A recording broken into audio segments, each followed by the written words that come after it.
Ang direksyon na ito ay papunta sa town proper ng Magdalena.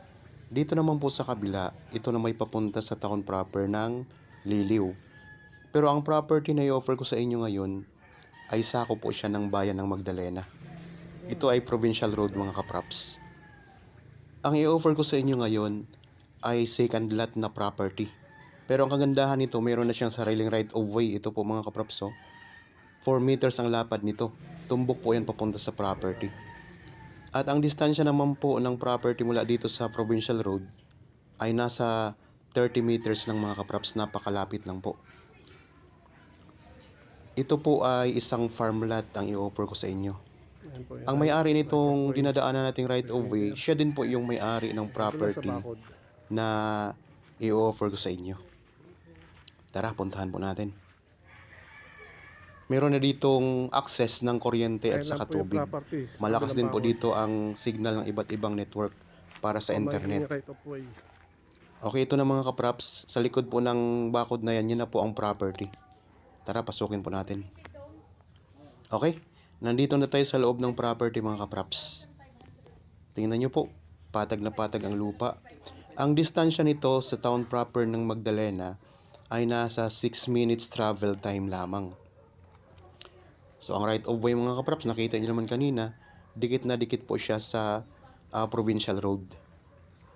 Meron itong mga fruit bearing trees. Meron itong mga lansones, ay yung mga nakikita nyo po. May mga puno ng saging, mga niyog. So marami po yan mga kapraps, mga tanim. Ang kabuuang sukat po nito ay 5,505 square meters or mahigit kalahating hektarya mga kapraps. At ang presyo nito ay makikita nyo po sa description box at sa title nitong video. Ito po ay titulado at buhay po ang nagbebenta nito mga kapraps. Tara, ikutin natin. So ang mga niyog dito, tuwing ika 45 days, meron ka nang maaani.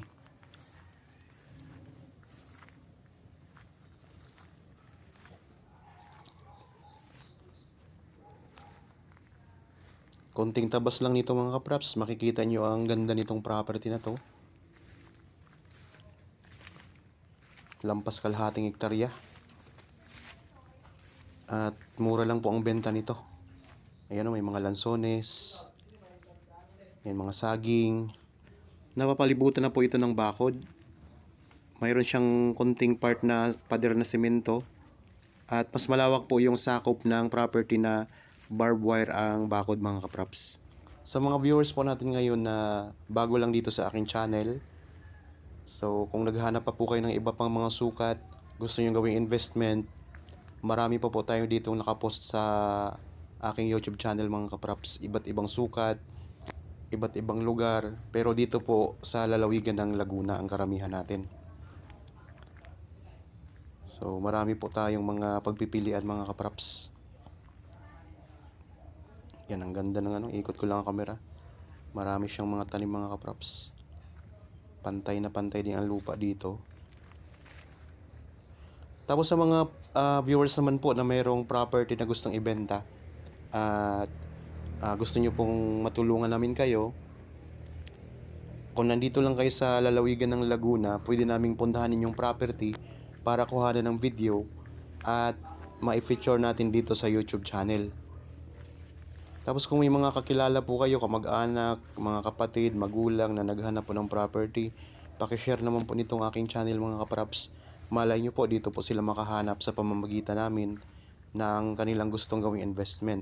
Meron tayo ditong farm lot, commercial property, meron tayong residential, at iba pang mga klase ng investment mga kapraps. Tapos kung nagustuhan nyo itong property mga kapraps na pinapakita ko sa inyo ngayon, tawagan nyo lang po kami, kontakin nyo kami sa mga contact details na makikita nyo sa inyong mga screen. Meron tayong Viber, cellphone number, Facebook Messenger, meron din tayong WhatsApp. Pwede po kayong tumawag, mag-text o kaya mag-chat sa amin. Para kung sakaling magpa-schedule kayo ng actual viewing, ma-assist po namin kayo mga kapraps. Tapos meron din po akong Facebook page. Pareho lang din po ang pangalan, Budshot Properties. At may TikTok account din po tayo. Ayan, dito sa bandang likuran ng property, merong maliit po siya na bangbang mga kapraps. Oh. Yung daanan ng tubig. Parang maliit na sapa yan. Sa aking Facebook page mga kapraps at saka sa TikTok account, marami din po akong nakapost ng mga short videos doon ng mga property na available. Tapos po kung halimbawa may makita kayo o mahanap kayong property na napili nyo dito sa aking YouTube channel, kontakin nyo po kami para ma-confirm nyo po kung available pa. Shoutout po pala sa isa nating taga-subaybay na lagi pong nanonood sa aking mga videos na pinopost, kay Ma'am Leng at kay Sir Jim Somers mga kapraps. So nasa ano po sila ngayon, California. Lagi po kayong mag-iingat dyan sa atin din po mga kababayan na OFW. Lagi po tayong mag-iingat dyan sa kung saan man kayong bansa naroon ngayon. So ang ganda ng property na ito mga kapraps. Kung interested po kayo ay kontakin nyo lang po kami agad para makita nyo po o mabisita nyo yung personal. Ulitin ko lang po, ang property na ito ay isang farmland na matatagpuan natin dito sa bayan ng Magdalena, Laguna. Ang kabuuang sukat nito ay 5,505 square meters. Ito ay titulado, buhay po ang nagbebenta. So nakikita nyo naman po mga kapraps, pantay ang lupa. Meron itong sariling right of way na 30 meters lang po ang layo sa provincial road. Ang lapad naman po ay 4 meters. Kaya wala na kayong poproblemahin, pasok na pasok yung sasakyan dito. Dikit po sa provincial road ang mismong right of way. May access na po dito ng kuryente at tubig. Malakas din po ang signal ng iba't ibang network. Ang distansya nito sa town proper ng Magdalena ay nasa 6 minutes travel time. Mayroong mga fruit bearing trees, may mga lansones, ayan, mga niyog, mga saging. At may iba pang mga tanim mga kapraps. Kung sakaling gusto nyo namang taniman pa ng ibang mga prutas ito, pwede naman kasi malawak naman ito mga kapraps. Lampas kalahating hektarya. Meron ng part na may bakod na semento. Okay, sana nagustuhan nyo po ang property na ini-offer ko sa inyo ngayon. Para po sa mga bago pa lang sa aking channel at napadaan lang po dito sa aking channel, huwag nyo pong kalimutang mag-subscribe at pindutin na rin po ang notification bell para maging updated kayo sa mga bagong property na i-offer ko sa inyo. Maraming salamat po, lagi tayong mag-iingat at God bless po sa ating lahat mga kapraps.